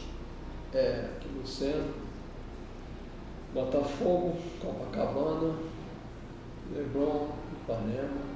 Só aqui nesses lugares. Centro e Zona Sul. E tenho com o meu filho que a gente abriu umas tabacarias. Claro que não vende muito cigarro, o cigarro está deixando um pouco de existir, né, por causa das proibições. E as pessoas às vezes que querem deixar o vício, fumam algum charuto, que é mais chato de fumar, mas algumas conveniências, uma rede shopping, E a gente montou isso aqui e estamos levando, né? Então tem as livrarias também, as revistarias também dentro de alguns shops que a gente tem. E a gente atua muito com isso. Então, tem muitos presentes, algumas coisas. E a gente sonha com aquele dia das crianças, dia, né? Ainda vende-se bastante revista dentro do shopping. Muito. Ah, que bom. E aquelas revistas científicas infantis? Ainda vende muito? O senhor sabe que um tempo atrás eu estava enlouquecida procurando esses exemplares justamente para trabalhar na escola. Né? Pois é. Estava procurando e assim, realmente estava em falta por aqui. Aí eu vi assim, poxa, a modernidade não é tão boa assim não, porque era maravilhosa aquela revista, porque era uma forma de você ensinar, desenvolver o intelectual das crianças de uma forma lúdica. Exatamente. Você combater a boçalidade, vamos dizer assim, né? Porque se o senhor observar, na televisão, antigamente, tinha no horário infantil programação voltada para criança, mas com conteúdo educativo, um conteúdo bom. Hoje em dia, no horário infantil, é só lacração, conteúdo de boçalidade, como o senhor falou, enfim, ensinando outras coisas, menos coisas que influenciam o jovem a fazer a diferença no país, fazer ordem e progresso. Agora a gente hoje está vendo algumas coisas se desenvolvendo, como a venda de livros, sabe? É uma coisa que dá uma esperança para nós, porque o livro está começando a voltar com força. Que bom! Graças a Deus, porque a gente está vendo as livrarias estão bombando aí, estão vendendo bastante. Graças a Deus. As pessoas estão cansando um pouco de tudo isso, né? Virtual também está sendo divulgado os malefícios do excesso de tela. Então, talvez por conta disso esteja se retornando aos livros, né? Sim. As pesquisas mostrando o que causa, né, o efeito, né, para o ser humano, principalmente para as crianças, do excesso de tela. E assim, é fundamental, né? Não tem assim comparação de você deitar antes de dormir e ler um exemplar, né? Folhear. Eu até fiquei triste, né? Vou até contar para o senhor, né? Que no último dia do ano, no dia 31, eu fui fazer uma matéria aqui da rádio, fui fazer uma reportagem sobre as flores, né? Venda de flores. E aí eu tava com o meu presente do meu amigo oculto. Meu amigo oculto me deu um livro, né? Pequenininho. E aí nesse dia eu fui fazer o cabelo, né, para os festejos, levei meu livro comigo, porque enquanto eu estiver fazendo cabelo, eu vou ler o meu livro, né, que eu estava tão ansiosa que eu não estava esperando o horário de dormir para ler, eu estava querendo ler a todo momento que eu pudesse. E aí eu botei o livro numa pilastra do Hospital Espanhol, você conhece o Hospital Espanhol? Então, enquanto eu gravava, um rapaz me filmava e eu gravava a matéria. Passou um morador de rua, pegou o livro e foi. E eu fiquei arrasada, eu chorei tudo, porque assim, né, foi um presente do meu amigo oculto, né? É verdade. E estamos aí, o meu amigo Charlinho da Lapa está na missão aí de encontrar o exemplar do livro. E eu tenho certeza que ele não vai falhar nessa missão, né? Mas vamos pedir uma música que daqui a pouco a gente vai para o quadro Fala que eu te escuto, que é onde a gente recebe as reclamações da população sobre o centro da cidade.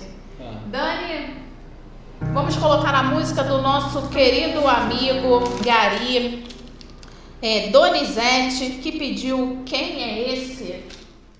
Olá, eu sou a Carla Cis.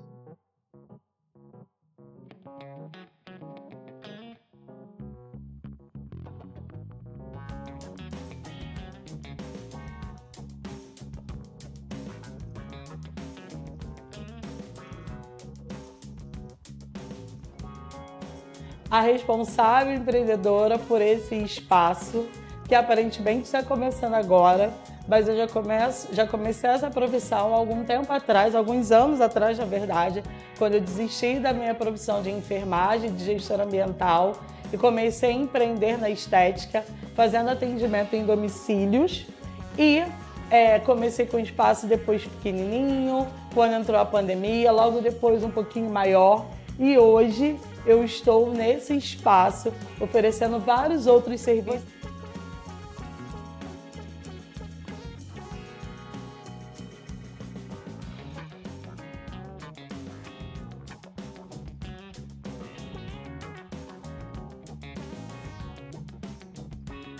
Você chegando aqui vai encontrar New Design para fazer as suas unhas, pé e mão.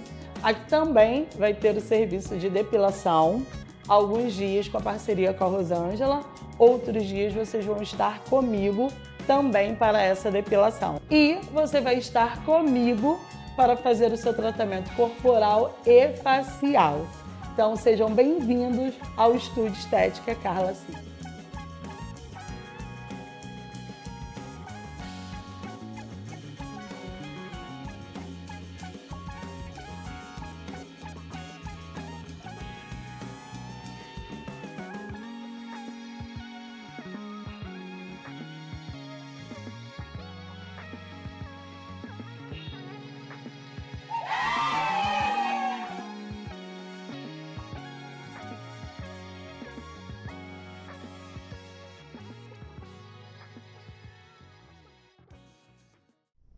Ele nos amou e Ele nos ama.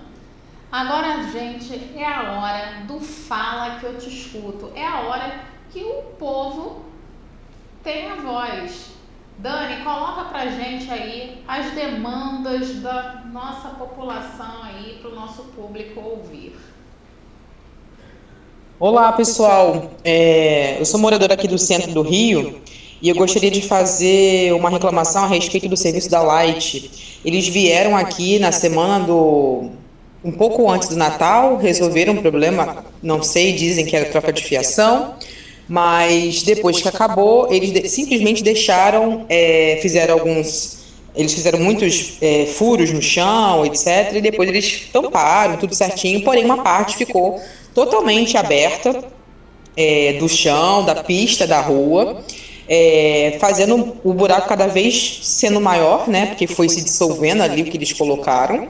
E aí eles simplesmente colocaram um metal, uma peça de metal gigante para poder não ficar aquele buraco. Só que nós somos moradores e ele está numa via extremamente importante que faz eco durante todo o santo dia. A gente já abriu reclamação com a Light, já falamos com até mesmo o responsável local da prefeitura que cuida dessa área aqui do gerente e nada foi resolvido.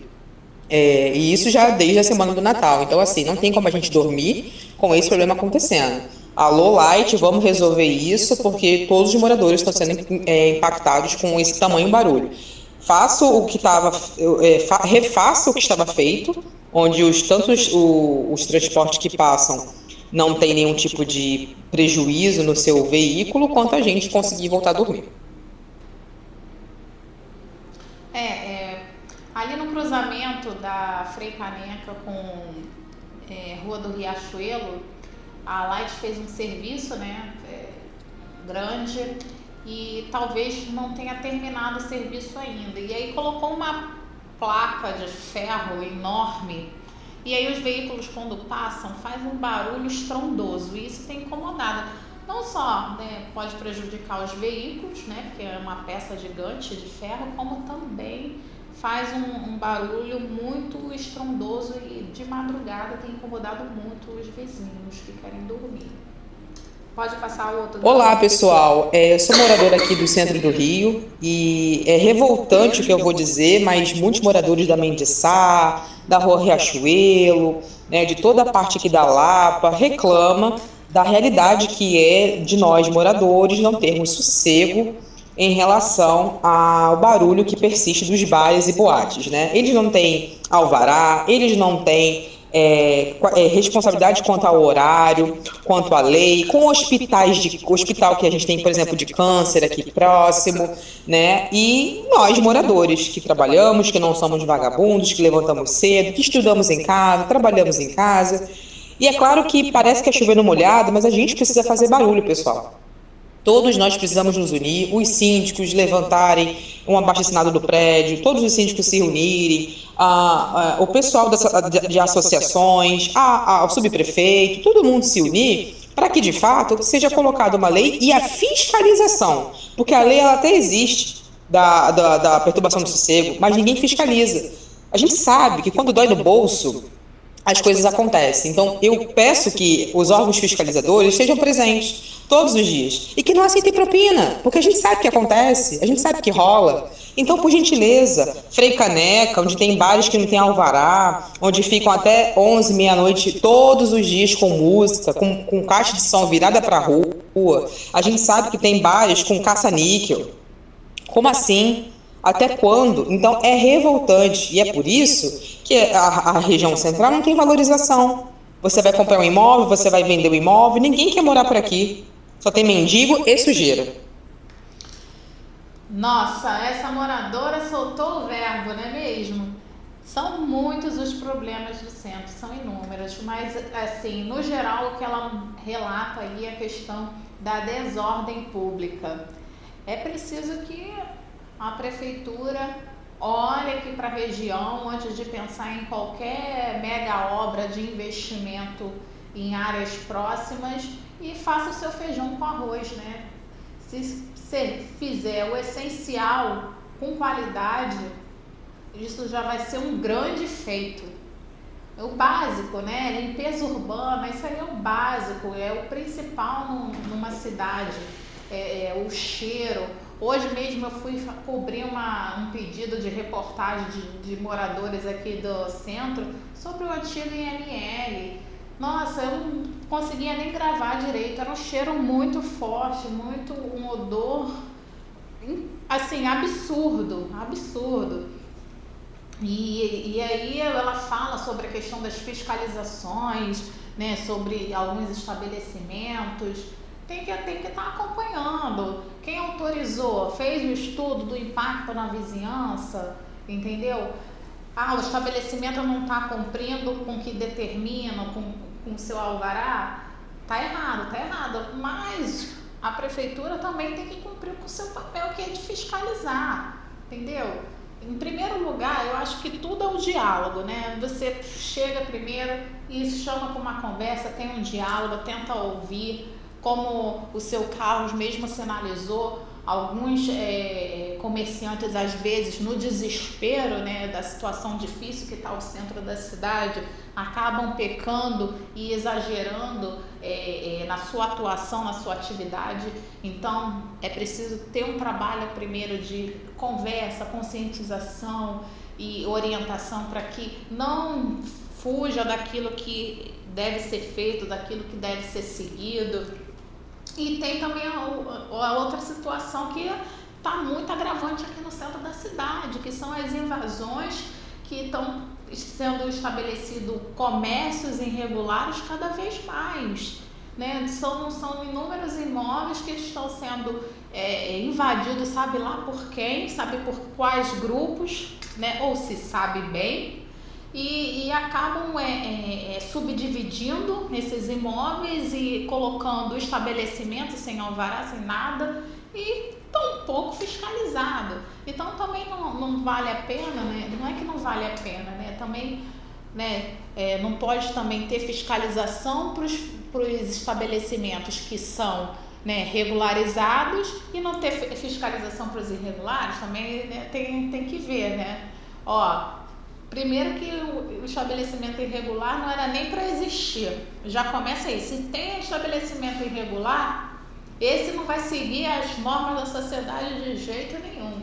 Então o morador também tem que cobrar aí que a prefeitura esteja de olho aí, esteja com políticas públicas para combater a invasão de imóveis aqui no centro da cidade. Porque não é só estabelecimento irregular, não. São outras coisas muito mais graves que acabam proliferando aí na região por conta disso. E aí o barulho é o menos que importa.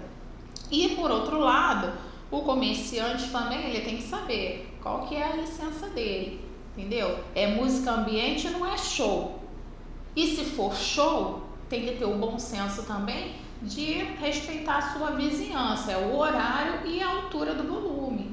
Não é porque é antes de 22 horas que você vai botar o seu som estrondoso. Dá para você ter o seu show, mas numa altura que seja respeitosa com os moradores. Então, tudo é uma busca de uma convivência o mais harmoniosa possível. Claro, perfeito nunca vai ser. Tem pessoas que gostam de silêncio, tem pessoas que gostam do barulho. Então, não é querer 100% silêncio e 100% barulho, mas buscar o equilíbrio para ter a convivência o mais harmoniosa possível, né, gente? Temos mais reclamações aí, Dani? Bota mais, fala que eu te escuto, que o negócio tá bombando hoje, hein?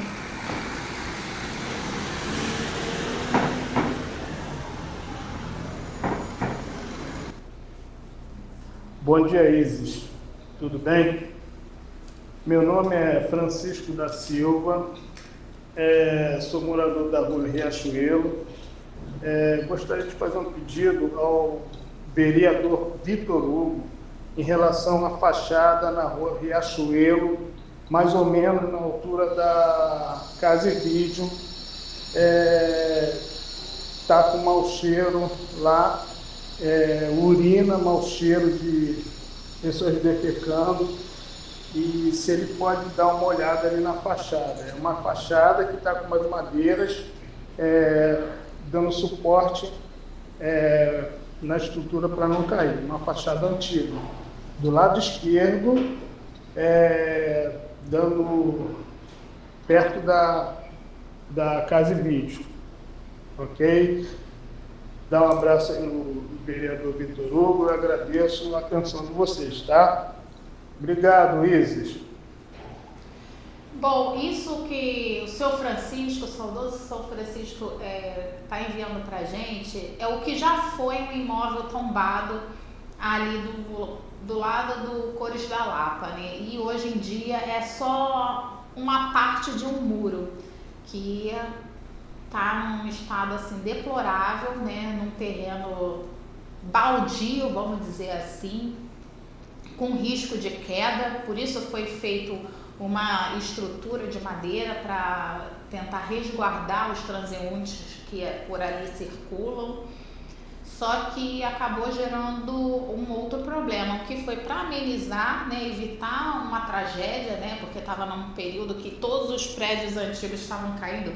Nossa, bem exagero, né? Mas estavam caindo tantos prédios aqui no centro que parecia que eram todos.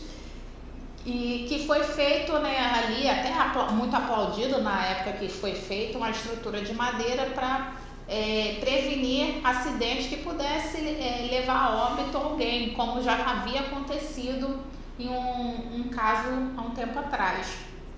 Só que acabou gerando outro problema, que é a questão de população em situação de rua. O centro tem mais de 7 abrigos voltados para a população de rua. Então, todos os dias, população de rua da cidade do Rio de Janeiro toda é trazida para o centro da cidade, para ser colocada nesses abrigos. Então, eles passam a noite nos abrigos, de dia eles são colocados para fora. Ficam pelas ruas, fazem suas necessidades na rua, dormem na rua, porque muitos não têm mais condição nem de trabalhar ou não querem. E aí, quando voltam para tentar retornar para esses abrigos, já são trazidos outros para esses abrigos, aí eles perdem a vaga e fica por ali pela rua mesmo. E aí aquela estrutura acaba virando uma cabaninha, banheiro ao mesmo tempo, esconderijo para aqueles que estão com má intenção, e acabou gerando outros problemas, e a população também está reclamando muito dessa estrutura. E já está até cobrando que a rádio vá lá fazer uma matéria também, né? Então, assim, vamos conversar, né, com a subprefeitura pedir para ser revisto, né, que a preocupação do seu Francisco em relação à limpeza não, né, a sujeira que está ali, o mau cheiro, e com a estrutura que já está, né, bem danificada depois de tanto sol e chuva, né, já está precisando ser trocada. Pode colocar outra, Dani. Boa tarde a todos. Aqui é o presidente dos Dragões da Riachuelo. Estou fazendo contato com vocês para avisar que no dia 10, sábado que vem, a partir das 14 horas, terá uma grande festa nos Dragões, onde será apresentada a nossa rainha de bateria, a nossa presidente do Bloco Dragões da Riachuelo. Teremos também a apresentação da bateria Centúria. E aqui teremos alguns petiscos, algumas alimentações, pessoal que quiser bebida, tem tudo aqui. Serão bem servidos, será um sábado maravilhoso, onde a gente vai apresentar a fantasia do nosso Carnaval 2026, que nesse ano a gente está homenageando Tony Tornado. Nosso homenageado é o Tony Tornado. Tá ok? Espero vocês aqui conosco. Tá ok? Muito obrigado. O Dragões da Riachuelo ficará muito feliz em recebê-los. Muito obrigado. Em tempo, para informar a vocês que a sede dos Dragões da Riachuelo fica na Rua Riachuelo 270, em frente à SEDAI Antiga. Vem aqui participar desse grande evento no sábado, onde será apresentado o tema do Tony Tornado, que é o nosso homenageado de Carnaval 2026. Oi, Isis, feliz 2026, saúde, paz e alegria para todos nós. Preciso muito da ajuda para a retirada da banca de jornal aqui da Rua do Senado, número 230. Tenho pedido, recorrido há muitos anos, que está tendo, alguns anos, não é muitos, há alguns anos, porque está tendo assalto em frente à banca, dificultou a visão dos porteiros, que ficou em frente à portaria. Ficou horrível e está dando muito problema, muitos roedores embaixo, assalto, tá muito problemático, muito. Eu peço ajuda à prefeitura, Eduardo Paes, a subprefeito, a prefeitura, as pessoas que podem me ajudar, por favor. Eu vou ficar muito agradecida mesmo, tá? Eu sou Fátima, síndica já há alguns anos aqui. Muito obrigada. Rua do Senado 230, retirada da banca, por gentileza.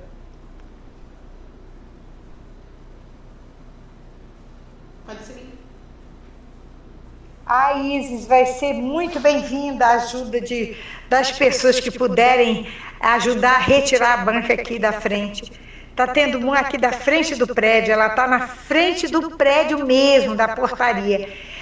Morador já foi assaltado ali algumas vezes, ela está impedindo a visão, para ver a rua, para ver tudo. Então, está muito problemático, muito. E eu peço ajuda, quem puder me ajudar a retirada dessa banca aqui da Rua do Senado 230. Gratidão e um feliz ano novo para todos. Sou Fátima, síndica aqui do prédio, que está apelando, pedindo ajuda.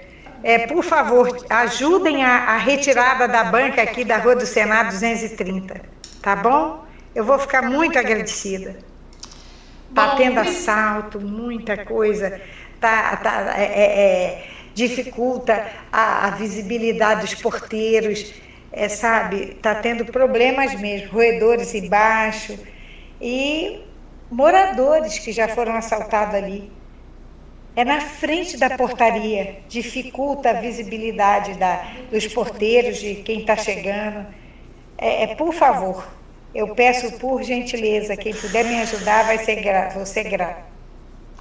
Bom, anterior à reclamação da Fátima, era o seu Roberto da Dragões da Riachuelo chamando para uma festa, ainda bem, alguma coisa não era reclamação, né? Que é sábado agora, a partir das 2 horas, eu estarei presente. Chegarei um pouquinho mais tarde, porque aí eu que vou estar dando entrevista aqui num podcast próximo, na Praça Tiradentes. Em breve eu vou publicar nas minhas redes sociais, que é Viana Scrum Lisboa. O Scrum é SCHLAMM Lisboa. E depois vem a reclamação da senhora Fátima, né? A senhora Fátima já havia um tempo atrás reclamado conosco sobre a questão dessa banca de jornal. O problema, seu Carlos, não é a banca de jornal em si, é o elefante branco, né? No caso, o elefante cinza. Por quê? Porque a banca de jornal já não funciona mais. Não tem mais atividade. Se funcionasse, seria uma coisa muito boa, porque, como o senhor falou, a banca de jornal ela funciona de madrugada. Então, teria um movimento ali na frente do prédio, numa rua que é meio deserta, à noite, né? Então, seria até uma questão de segurança para os moradores que chegassem em um horário noturno, né? Para o prédio ou para o estacionamento ao lado. Mas não é no caso. A banca está completamente abandonada. Tem documento lá dando um prazo para retirada da banca, já tem a notificação lá. E foi solicitado para a subprefeitura, através da assessoria do vereador Vitor Hugo. Foi solicitado, inclusive, por mim, enquanto vice-presidente da Associação de Moradores Ama Riachuelo. E a resposta foi que tinha todo um trâmite e que estava no circuito e tudo mais, né? E que eu tinha que falar com o comandante do batalhão, se eu tinha o telefone do comandante do batalhão. Só que, assim, problema de segurança é óbvio, é com a polícia, mas a prefeitura também tem a responsabilidade dela. Se tem um elefante cinza ali que não funciona, que já poderia ser retirado e está gerando um problema que não é só de segurança, porque tanto a visão serve de esconderijo para pessoas mal intencionadas, por que não retirar? Se você não está, se a prefeitura não retira aquilo que pode ser retirado, ela também está contribuindo para a insegurança. E não é só a questão da insegurança da banca estar tampando o campo visual dos porteiros, de ter meliante se escondendo atrás para estar realizando furtos e assalto. É a questão também da limpeza, porque fica sujo ali, dá rato proliferando, se escondendo ali pela banca, morador de rua fazendo suas necessidades ao redor da banca, causando um grande mau cheiro. Então são problemas que agravam muito. E agora eu gostaria de pedir que o senhor Carlos, né, desse umas palavras em relação a essa situação da banca, né, seu Carlos?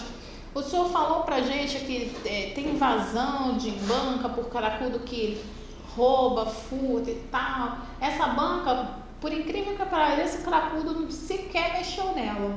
Só faz xixi ali e deixa tudo sujo ou se esconde para assaltar. Como é que é o trâmite para poder se retirar a banca? Essa história dessa banca específica eu não conheço. Se ela está uma banca fechada, se ela não funciona, não tem o jornal e a revista diariamente, ela já está na infração, né? E quem cuida desse negócio é a CEOP, a Secretaria de Ordem Pública, né? Não vai ser batalhão que vai tirar, não tem nada, isso é um ato do prefeito, da prefeitura, né? Então, se realmente a banca ela não funciona, não vende os produtos adequados e está só atrapalhando, é a hora de chegar para a CEOP e falar que eles vão dar um jeito. Eu também, como dono de banca, eu não concordo em que a banca fique fechada, que a banca fique inadequada em lugar nenhum. A banca tem que existir, ela tem que, sobretudo, vender jornais e revistas, porque nós temos aquela alvará de funcionamento para que ela exista para isso. Tem um percentual, não tem de venda de jornal e revista? Não, percentual não tem, ela tem que ter. Ah, tem que ter. Ela tem que ter. O jornal pode ter 10% de jornal, o restante tudo de conveniência. Exatamente, ela tem que ter o jornal, ela tem que ter a revista, ela tem que atender direito a um horário de funcionamento, e é isso que nós, da categoria, estamos prontos para poder orientar qualquer tipo de pessoa que a gente possa alcançar. Eu vou até passar nessa banca para mim poder ver. Se ela estiver de Foi fato... do Senado 230. 230. Então, se ela estiver realmente fechada e estiver inadequada, às vezes não tem nem licença, não está pago, qualquer coisa assim, eu mesmo sou o primeiro a dizer assim, mano, está errado, vamos fazer as coisas. Agora, eu sou contra há certos comentários que diz que uma banca de jornal, se ela estiver ativa, o assalto enfrenta quem quer que seja, não é por causa de banca. Você sabe que assalto não tem nada a ver. Entendeu? Então, se a banca ela estiver ali aberta, ela até inibe o assalto, entendeu? Agora, porque tem movimento. Tem movimento e eles não chegam perto onde tem a banca assim para assaltar ninguém. Eu não tenho conhecimento disso que alguém vai assaltar na frente de uma banca aberta. Pelo contrário, muitas pessoas se refugiam dentro das bancas para poder ser... Cansei de ver mulheres, senhoras entrar dentro da banca porque está com alguém suspeito ali. Cansei de ver isso. E vejo isso toda hora, entendeu? Então, é o seguinte, não sou a favor de ter uma banca fechada e ela viver só atrapalhando, também não sou, entendeu? Eu acho que é a hora de... Mas o senhor tem ideia, pode passar para a gente assim, o que pode ter acontecido para aquela banca estar assim, abandonada e continuar ali? Eu me comprometo de passar lá e ver a situação, eu vou levantar junto à prefeitura e eu lhe dou uma resposta. Isso aí. Olha, dona Fátima, conseguimos mais um apoio aí do seu Carlos aí para estar ajudando, somando com a gente aí no Fala que eu te escuto, hein? Olha, homem de peso, hein? Ajuda de peso, hein? Olha, seu Carlos, muito obrigada pela sua participação, tá? Olha, ficaria mais tempo aqui a noite toda conversando com o senhor, mas já está na nossa hora, né? Vou pedir para o senhor fazer as considerações finais.